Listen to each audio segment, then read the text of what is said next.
Hello, তোমাদের যে third লেসনটা রয়েছে সেই থার্ড লেসনটা নিয়ে আজকে চলে এসেছি। তোমাদের একটা সুন্দর একটা গল্প রয়েছে, গ্রাস হপার্স অ্যান্ড দ্য অ্যান্টস, ঘাসফড়ি এবং পিঁপড়েদের একটা সুন্দর গল্প রয়েছে এবং মজাদার গল্প। আচ্ছা, তোমরা বইয়ের দিকে একটু নজর দাও বা একটু তাকাও।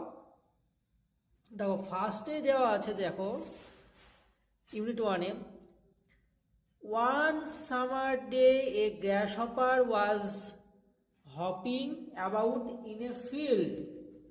Once summer day মানে একটা গ্রীষ্মের দিনে গ্রাসহপার একটা ঘাস ফড়িং ওয়াজ হপিং, হপিং মানে লাফানো বা লাফিয়ে বেড়ানো, অ্যাবাউট ইন এ ফিল্ড একটা মাঠে সে লাফিয়ে বেড়াচ্ছিল।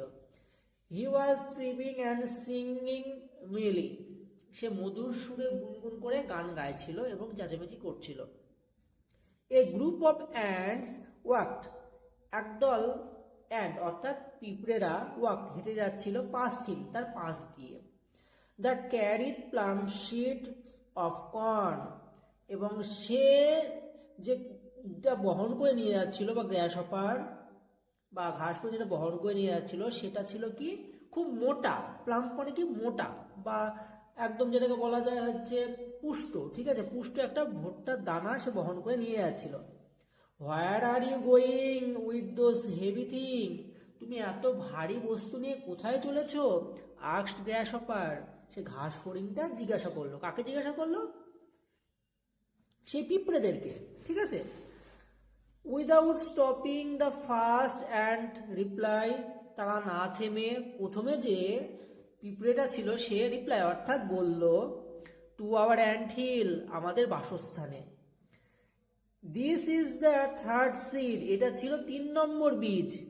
আই অ্যাম ক্যারিং টুডে, যেটা আমি আজকে বহন করে নিয়ে যাচ্ছি। হোয়াই, কেন? Are you working so hard, তোমরা এত কঠোর পরিশ্রম কেন করছো? হোয়াই ডোন্ট ইউ কেম, কেন তোমরা আসছো না? অ্যান্ড সিং উইথ মি, আমার সঙ্গে গান করতে আসছো না? সেড দ্য গ্রাসহপার, সে ঘাস ফড়িং বলল। We were helping two store food for winter, we are helping, এটা আমরা নিজেদেরকে সাহায্য করছি, টু স্টোর মানে স্টোর করে রাখতে বা মজুত করে রাখতে, ফুড ফর উইন্টার, আমরা নিজেদের খাবারটা উইন্টার বা শীতের জন্য মজুত করে রাখছি। You should also do the same, তোমরাও কিন্তু এই কাজটা করতে পারো। সেড দ্য অ্যান্ট, সে পিঁপড়েটা বলল। উইন্টার ইজ ফার অ্যাওয়ে, শীত কিন্তু খুবই কাছে রয়েছে বা আসতে চলেছে। It is a lovely day to play, স্যাং the গ্রাসহপার, কিন্তু আজকের দিনটা খেলা করার জন্য কিন্তু খুব ভালো। স্যাং দ্য গ্রাসহপার, অর্থাৎ ঘাস ফড়িংটা গাইতে গাইতে এই কথাটা বলল। নেক্সট কি বলেছে তোমরা দেখো, but the ant went on their way, কিন্তু সেই পিঁপড়েটা নিজের কাজে চলে গেল। To continue with their hard work, তারা তাদের সেই কঠোর পরিশ্রমটাকে আবার শুরু করে দিল বা কন্টিনিউ করে দিল। The weather soon turn cold, কিন্তু কিছুদিন পরে আবহাওয়াটা ঠান্ডা হয়ে গেল। এ থিক হোয়াইট ব্ল্যাঙ্কেটস, থিক মানে কি মোটা, ব্ল্যাঙ্কেট মানে কি চাদর, অফ স্নো, স্নো মানে কি, স্নো মানে বরফ, কভার্ড, কভার্ড মানে জমে রয়েছে বা আস্তরণ করেছে, all the food laying in the field, মানে যেখানে খাবারের যে ফিল্ড বা জমিটা ছিল বা জায়গাটা ছিল সেখানে বরফের মোটা আস্তরণ জমে রইল। The গ্রাসহপার could not find any food, কিন্তু সেই সময় গ্রাসহপার কোনো বা ঘাস ফড়িং কোনো খাবার পেল না, কারণ তখন উইন্টার কাল বা শীতের সময় চারিদিকে বরফ জমে রয়েছে, তো কি করে খাবার পাবে? He went to the ant hill, সে কোথায় গেল? অ্যান্ট হিল অর্থাৎ সে পিঁপড়েদের বাসাতে সে গেল। কে গেল? গ্রাসহপার গেল বা ঘাস ফড়িং গেল। He saw that the ant had stored, he saw সে দেখলো, দ্য অ্যান্টস অর্থাৎ সে পিঁপড়েগুলো, হ্যাড স্টোর মানে জমা করে রয়েছে, দ্য ফুড, খাবার, ইন দ্য ফিল্ড মানে জমিতে, এনাফ ফুড মানে পর্যাপ্ত পরিমাণে খাদ্য ফর উইন্টার শীতের জন্য, তারা শীতের জন্য পর্যাপ্ত পরিমাণে খাদ্য স্টোর অর্থাৎ মজুত করে রেখেছে। হি বেগ, বেগ মানে কি ভিক্ষা চাওয়া, he beg them to something to eat, সে তাদের কাছে কিছু খাওয়ার জন্য ভিক্ষা চাইলো। What cried the ants in surprise, what cried the ants in surprise, সেই পিঁপড়েরা অবাক হয়ে বলল, ঠিক আছে।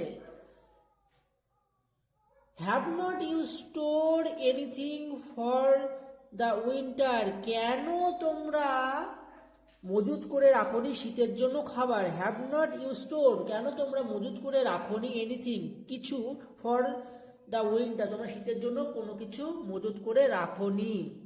What were you doing all summer, তোমরা সবাই গরমের সময় কি করছিলে। I didn't have time to store any food, আমার ছিল না কোনো সময় খাদ্যবস্তু স্টোর করে রাখা বা মজুত করে রাখার জন্য। Set the grass hopper, glass hopper অর্থাৎ ঘাস ফড়িং এই ঘটনাটা বললো যে আমার কোনো সময় ছিল না খাবার মজুত করে রাখার জন্য। I was so busy playing music, I was so busy, আমি খুব ব্যস্ত ছিলাম, playing music অর্থাৎ গান করতে খুবই ব্যস্ত ছিলাম। The ants shook their heads in disgust, সেই পিঁপড়েগুলো তার মাথা ঝাঁকালো এবং বিরক্ত বোধ করলো। They turned their back on the grasshopper, say turned their back, সে গ্রাসহপার দিকে পিছন ফিরে নিল বা পিছন দেখালো বা মুখ ফিরে নিল।